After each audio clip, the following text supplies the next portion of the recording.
Hey folks, with us today, Derek, founder of Ignition. Derek, super happy to have you.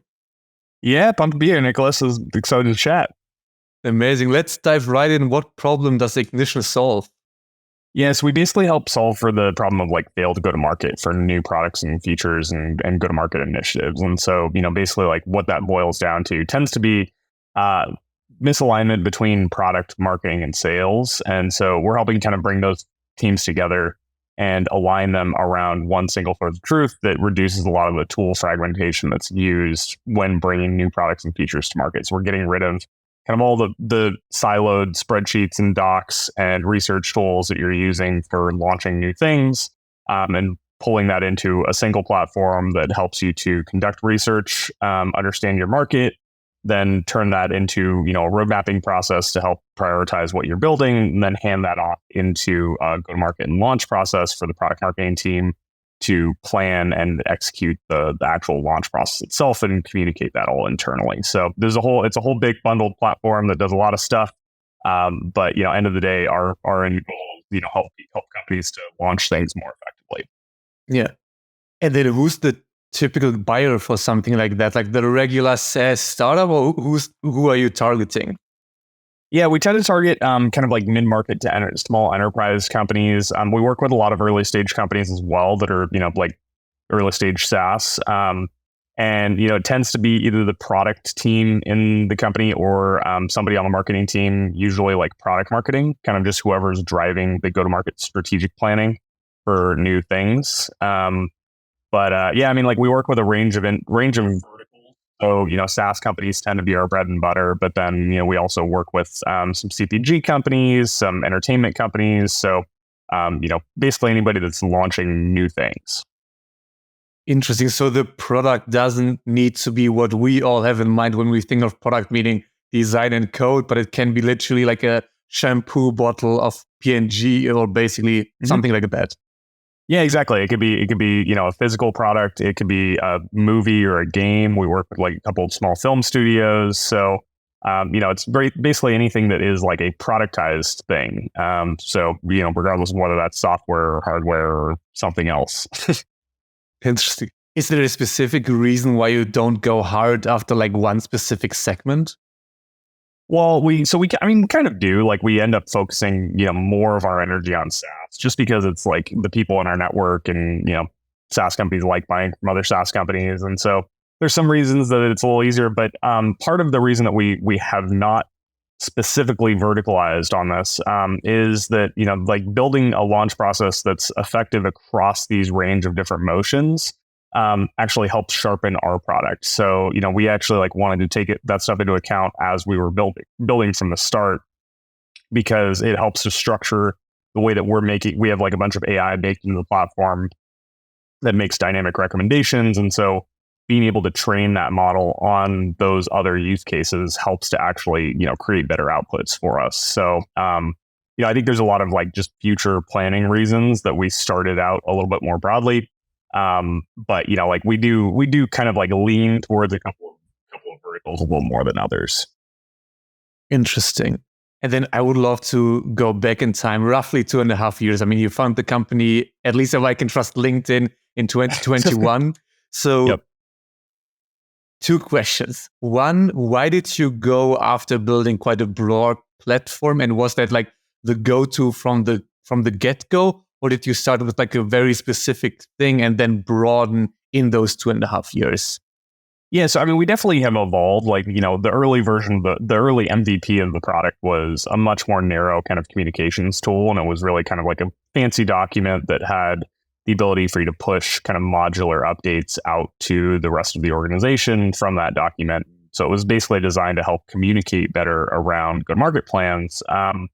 But, I think ultimately the part of the reason for building, such a broad platform so early is that, the problem that we're solving, like fundamentally boils down to there's too many tools involved. And so in order to solve that problem, you actually have to cover the full surface area of the planning process. And so, we basically, and this also, dovetails quite a bit out of my experience, running product marketing at Rippling is, like we built at Rippling what Parker calls a compound startup, which is bundling together multiple different platforms, and the real value ends up being delivered through the combination of systems and how they actually interoperate and work together, which I think adds disproportionate value if you can pull it off. And it's harder to build. It takes a little bit longer. It's like there's some challenges involved with building compound startups, but for us, like we're big believers that those are going to be the companies that win the next wave of SaaS as well, because companies are trying to consolidate spend, they're trying to consolidate UX, and so being able to deliver like a fully bundled suite as opposed to like just a single point solution, I think ends up being an advantage, especially in like the markets like today where everybody is trying to cut costs and reduce tool count within their companies. That's super intriguing. In one of the early pods, I had Jeff from Outseta on. I'm not sure if you know who he is, but they're basically also building like an all-in-one solution in a way. So quite similar in terms of the what you just brought up, bundling a lot of like separate tools. What are challenges for you in executing that? Because I can imagine it must be hard, at least if I put like my PM hat on, to manage a product team that is building features that in other startups, the feature is like the whole startup, basically. Yeah, it's definitely tough. I think from a build perspective, we've actually like not run into crazy problems from a build perspective because we had a pretty well scoped on like what this thing was going to look like in the future from the start. So we've been able to avoid a lot of the like complexity and problems that come from just like gradual expansion into big platform. We do, it is like capital intensive, and so we had to have like a bigger engineering team early on than a typical company of our stage would. So that's a hurdle. But actually, the biggest challenges when you're building these big compound startups ends up being a marketing challenge, because you're not able to focus in on one very, very specific niche use case or vertical, because you have to actually like talk about the platform as the whole on the whole. So positioning becomes a challenge, and then there's a lot of like verticalization you have to do around the specific use cases that you solve for on the product marketing side of the house. So like we have to maintain separate kind of landing pages for each of the sections of product that we sell, so that we can use those as like on ramps that are more familiar into the bigger platform.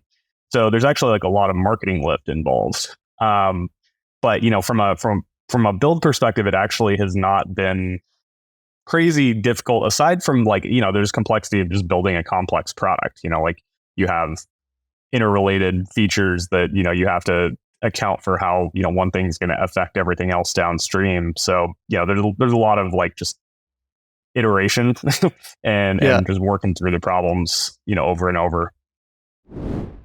If you need to hire the right developers and ship fast, then React Squad is for you. A boutique agency that specializes in React and only works with fast growth startups. Get a 14-day risk-free trial and a transparent price of $95 per hour.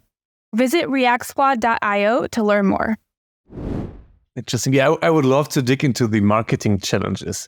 So you already mentioned that you have, in a way, like landing pages for features. Is that then the typical SEO landing page, which a lot of companies have for their specific features, or what else do you need to do, or what do you specifically need to do to solve that issue of being too big as a tool, at least like from a marketing perspective? Yeah, so like basically the way that we do it is, we kind of treat everything as sort of like choose your own adventure, right? So like we start, if you look at our homepage basically is just a routing system to push you into the sub products. And, like if you think about our platform as a whole, we want to tell the entire platform story, because that's where we're like really solving the problem of, how do you reduce fragmentation and create better alignment between these teams?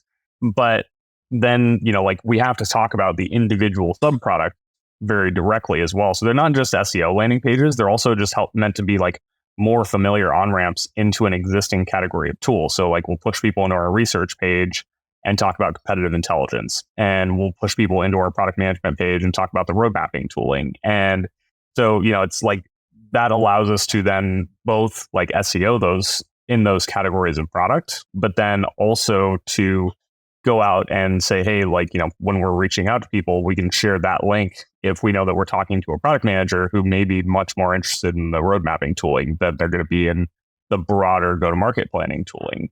Because our challenge is that we're not just multi-product, we are also multi-persona, because we work with the product team, we also work with the marketing team, we also work with, to a lesser degree, the sales team. So we have to like account for each of those personas. And so there's different customer journeys for each of them. And that involves like different separate landing pages. It involves separate like ad content. It involves separate messaging once they're in the product and on different onboarding flows. So we basically just have a lot of segmentation that we do, on a day-to-day basis.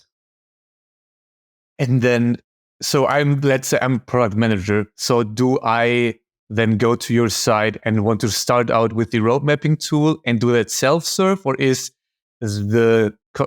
basically like having the different personas and maybe needing to educate a bit more also the reason that you're targeting mid and enterprise, because you're basically pushing to a sales process so that you have the ability to tell the story. I would love to hear like how a single person like comes in and ends up paying as an org, basically. Yep.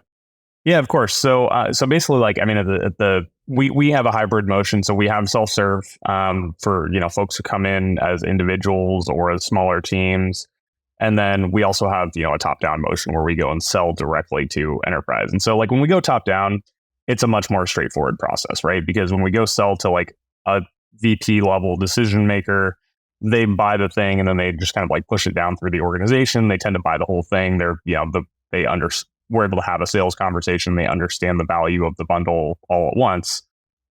If I'm selling to, for example, a product manager though, and we're going self-serve, realistically, like that product manager is probably not at that point in time looking specifically for a platform for managing go-to-market processes holistically, because like it's a new category. Like there's really no product that has bundled all of these different point solutions into one in the way that we have. And so it's not something that people are actively searching for because it didn't exist before, right? And so by definition, we have to enter through a different existing frame of reference. So those PMs, like they'll be looking for a road mapping tool and they'll find our road mapping product. And they'll land on that landing page or a piece of content that we've published, or like we'll reach out to them directly with messaging about the road mapping product. And then they'll come in and they'll use us for road mapping. And then we just gradually start kind of upselling and cross-selling them into the broader product. Most of the time, they'll come in, they'll like use us for either road mapping or research. Like those are kind of the two primary entry points that we tend to see. And when people come in looking for competitive intelligence help, they'll use us for competitive intelligence, and then they'll realize how they can actually start to push that context all the way through their planning process by marrying it to the road mapping tools and marrying that to the go-to-market planning tools. And so there's just kind of a natural expansion once people start getting in the product and they realize kind of how all this stuff fits together. But we tend to enter through one product or another, as opposed to like when people sign up, them coming in and using all of it all at once. Yeah. Do you feel that there's a tension between the self-serve motion and the sales motion? Because I know from startups who have, especially like quota-carrying sales guys, that there's sometimes it gets a bit, let's say, hectic internally because the sales team wants their quota, but of course, like self-serve, it's kind of like eating away on leads. So First off, do you have that issue? Second, if so, how do you manage it?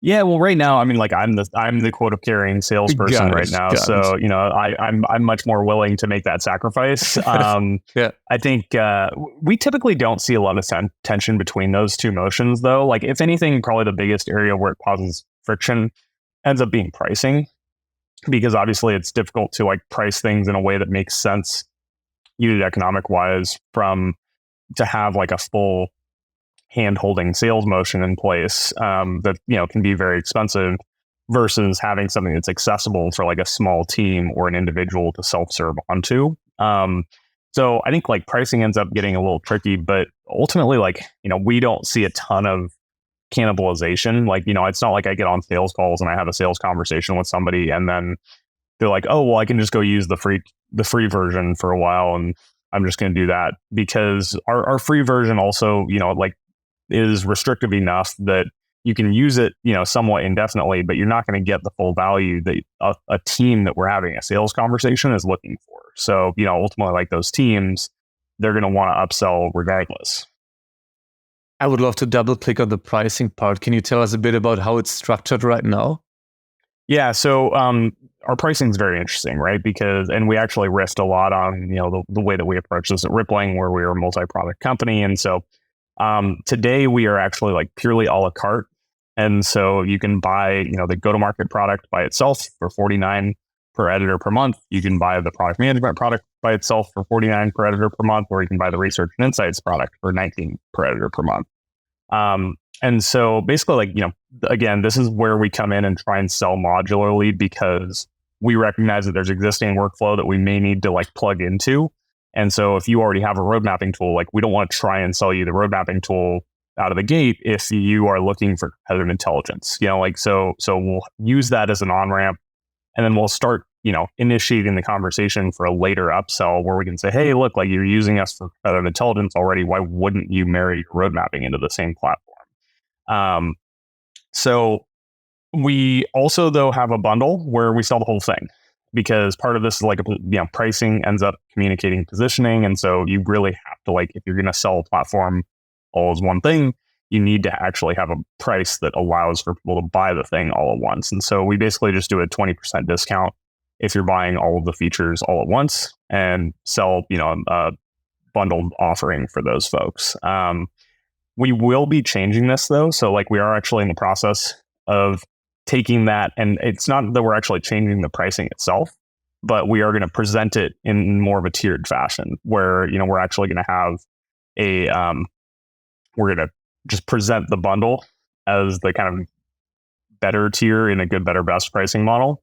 And then we're going to have like we've always had an enterprise upsell product, which is, includes all the like standard security support, et cetera, stuff that like enterprise companies need. So, we'll keep having that as a third tier, but then you'll still be able to like modularly buy just bits and pieces of the product if there's specific bits and pieces that you prefer. But then how would the first one or two price tiers look like? Because I can imagine that like the second to last is the bundle, the last is talk to sales or talk to Derek right now. But Yep. like how would the first look like?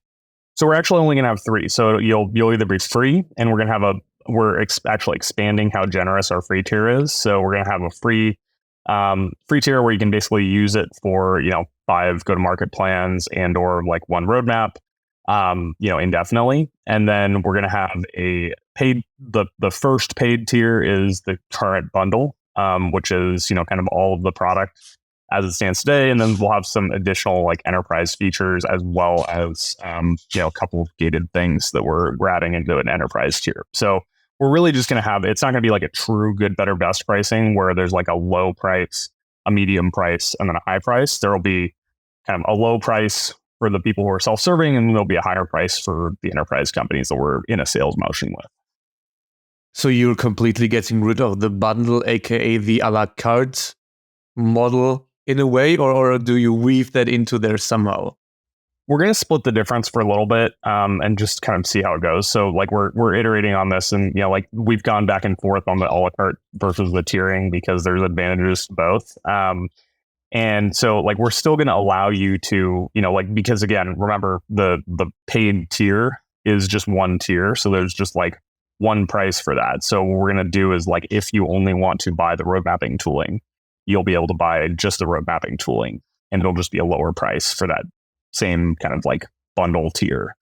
So, so the a la carte's not like fully going away, but it's going to be much further down in our messaging hierarchy. So like basically, if you think about our messaging hierarchy today, it's like everything looks very a la carte. Like that's the priority, is we're communicating that you can buy this modularly.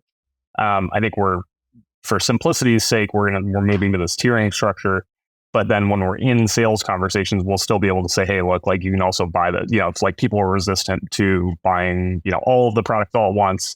We can still have that option to give them, smaller chunks.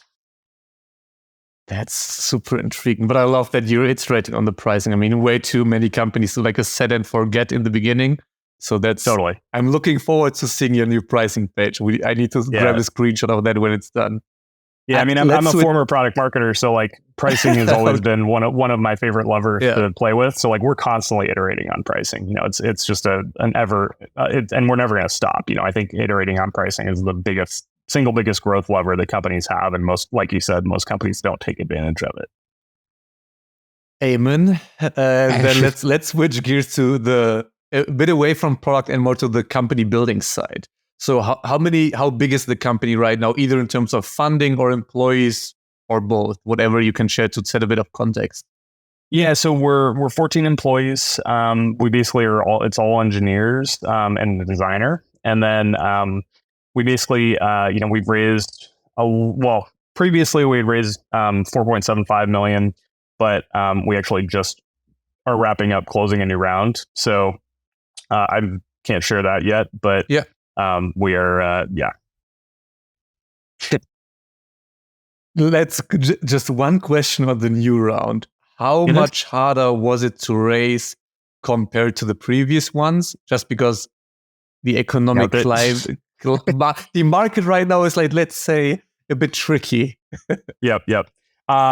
Definitely trickier. I think we've always had a very compelling vision, for VCs. And so, I think, investors see the potential scope of what we're possibly able to accomplish down the road, and, they're excited by it. So it's never been like just an absolute slog to raise money, but I think, it definitely was not fun, going through the process now relative to like 2021 when we first raised capital, when, the market was just a lot more straightforward, a lot easier to get people to part with their money. Is there anything specific you now do in the planning of how to use that money that is like very distinctly different to how you used the first 4.7 million in terms of like how you think about spending it or like stretching it out or whatever? I mean, I don't know that there's anything. I mean, we've always been, despite the fact that we have like a relatively large team and, like we have spent, a decent chunk of money, it's actually very small relative to the product that we've built. And like, we've always run pretty lean. And I think we're going to continue to run pretty lean and, focus on, being as cost efficient as we can. But end of the day, I think the plan in terms of how we invest, like we still believe in playing offense. I don't think I think if you just play defense and you just try and conserve capital forever, there's a very high likelihood that you just never reach the inflection point that you need in order to scale quickly. And so, I think for us, we're going to keep playing offense. The way that we are spending this money though is very, very different than, in past raises that we've done, because, like most of those we're focused on getting the product built, and the product's built now. So like almost all of our investment now is going towards our own go-to-market motion. Yeah. And then quickly back to the team. So you said 14 employees, most engineers. So is it literally 13 developers, 1 designer and you, or how is the team of 14 split right now? Yeah, I mean, it's myself, my co-founder, a designer. We have a QA engineer, and then everybody else is developers. That's crazy. And then how do you see it be? So are you planning to like double it with this round, or like how is the team, let's say the team composition changing with this fresh capital? No, I mean, we're not going to double. I think we'll probably add between 2 and 3 additional people. So we're actually not going to scale the team significantly. We're just adding a couple of heads on the go-to-market side of the house. So we're going to add our first salespeople, our first marketers. And, otherwise, everything's going to be relatively similar. Like I mentioned, like all of this capital is designed to go just directly into go-to-market and growth. Yeah. And then because we're coming up on time, so the last question is just like, what's your big vision for Ignition? Because you mentioned that it's a compelling vision for VC. So what's the exact goal you're chasing after? Yeah. So, I mean, like, I know we talked a little bit about how, like, we serve PMs also and like, product management, but ultimately the end goal for Ignition is that we actually become like much more of a marketing operating system for the company. So we can, if you think about like what marketers are doing on a day-to-day basis when it comes to go-to-market motions, they do their planning, they create a bunch of content to, populate those campaigns, and then they go and push that content out through all the different channels that they need in order to reach customers. And so, I think that's the vision that we have, which is there's going to be a central source of truth where all of your strategic data lives. That central source of truth becomes the primary enablement tool for all the internal teams within the company. They can query it directly using AI. And then we can also use AI to generate the content that's going to populate those go-to-market campaigns. And then we eventually start actually marrying that to the channels, and we can actually orchestrate, across multi-channel campaigns for the marketing team to push that information outwards and actually execute the launch itself, and not just do the planning and internal coordination around it. So, the end goal is it's one single platform that marketing teams can basically do all their planning, all their content creation, as well as all the channel execution that they're using for launching things. I love it. Derek, thanks a ton for coming on. Yeah, thanks so much for having me. If you like this episode, then you'll love the SaaS Operator, a weekly newsletter brought to you by EarlyNode, with actionable insights from SaaS experts in the industry, delivered right to your inbox every Tuesday for free. Visit earlynode.com to subscribe.